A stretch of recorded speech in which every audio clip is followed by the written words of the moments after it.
Southern Alaska is facing the worst oil pollution disaster in American history. An emergency cleanup operation has been going on all day after a fully laden supertanker hit a reef. On the 24th of March 1989, one of the world's largest supertankers ran aground on Bligh Reef in Alaska's Prince William Sound. The tanker, Exxon Valdez, was carrying 50 million gallons of crude oil. We fetched up on the ground and evidently leaking some oil. Just past midnight on March 24th, the supertanker Exxon Valdez crashed into a reef off the coast of southern Alaska. One of America's most magnificent waterways is blackened and befouled tonight by the biggest oil spill in American history. 240,000 barrels, 11 million gallons of Alaskan crude oil escaped from the huge vessel. The oil industry's response plans had promised a swift cleanup in the event of a spill.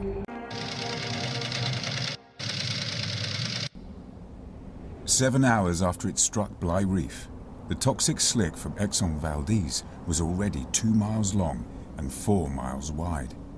The tanker's single-skin hull had been ripped apart.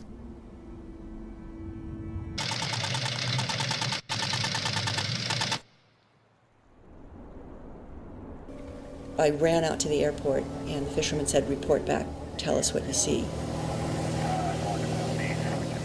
You know, we're talking happily because it's Cordova. We fly out Orca Inlet, we come around Knoll's Head, and conversation just stopped. I mean, here is this incredible scene. The sun is just starting to come up. It's an amazing scene. And flat calm, down on the water surface is this blood red tanker in a black inky stain. And above it is this cloud of bluish smoke. And we're flying along, and all of a sudden we're into this smoke. It was like instant headaches, instant nausea.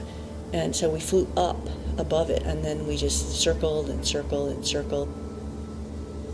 We're 9 hours after the wreck, and there was not a speck of promised recovery equipment on the water. This had all been promised within 6 hours, and we were 3 hours past 6 hours, and nothing. 10 hours into the spill, with the waters flat calm, conditions were ideal for a recovery operation. But the Alyeska Consortium's oil cleanup equipment was nowhere to be seen. Not only was the Alyeska team late, it could never have coped with the spillage on this scale. Already 11 million gallons of oil were fouling the waters of the Sound. Oil executives, the world's media, and the governor of Alaska were all descending on the scene of the disaster.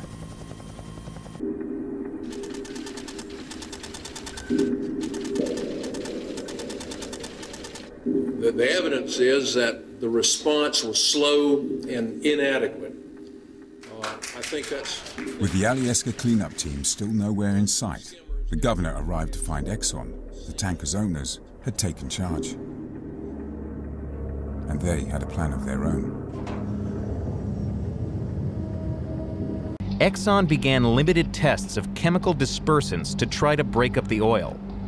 The dispersants were controversial, and it was unclear if they would work or cause even more harm. The chemicals that you use to cause the oil to sink is very dangerous to marine life, and we have to be certain that we cause a minimal amount of damage. Dispersants, it's an aid to the natural weathering process of oil in water. It was Al Mackey. He worked for Exxon, and he's just telling everybody that this is the miracle cure. The dispersants will not be effective at all. After the majority of the spill is cleaned up off the water, and it looks like there's no more oil around, the oil can be down in the water column, and the fisheries resources can still be affected weeks after the spill looks like it was cleaned up.